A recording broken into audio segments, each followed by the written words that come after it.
Sinepju graudiņš, vārds katrai dienai. Pieķeries Dievam stipri. Šodienas rakstu vieta. Tādēļ, ka Viņš man stipri pieķēries, es viņu izglābšu.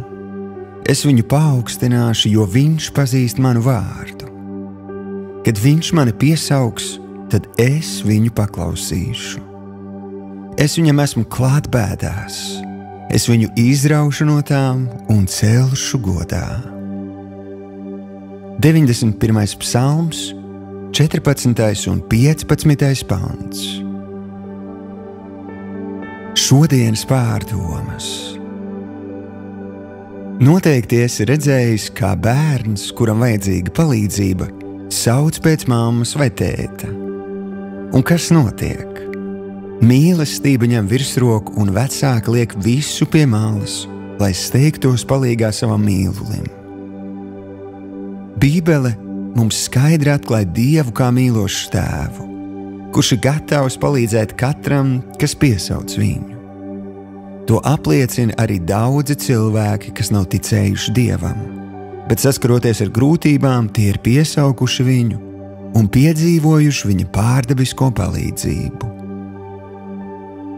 Piekritīsi, ka vecāku un bērnu attiecībās ir daudz vairāk kā tikai palīdzība grūtā brīdī.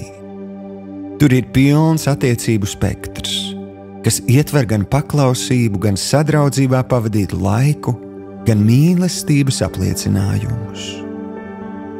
Draugs, negaidi, kad pienāks kritiskais brīdis. Apņemies katru dienu veltīt laiku sadraudzībai ar tavu mīlošo debesu tēvu. Iemācies dzīvot viņa klātbūtnē. Iepazīsti viņu pirms nāk vētra. Un, kad tā nāks, tu stāvēsi stiprs, jo pazīsi savu glābēju, kurš vienmēr ir tev līdzās. Šodienas lūgšana. Tēvs, es izvēlos stipri pieķerties tev un iepazīt tevi kā manu mīlošo debesu tēvu. Es zinu, ka tu uzklausi mani, kad es tevi piesaucu un palīdzi man.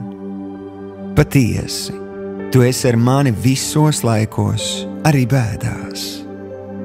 Paldies, ka izrauj mani no tām un cel mani godā. Jēzus vārdā. Āmen.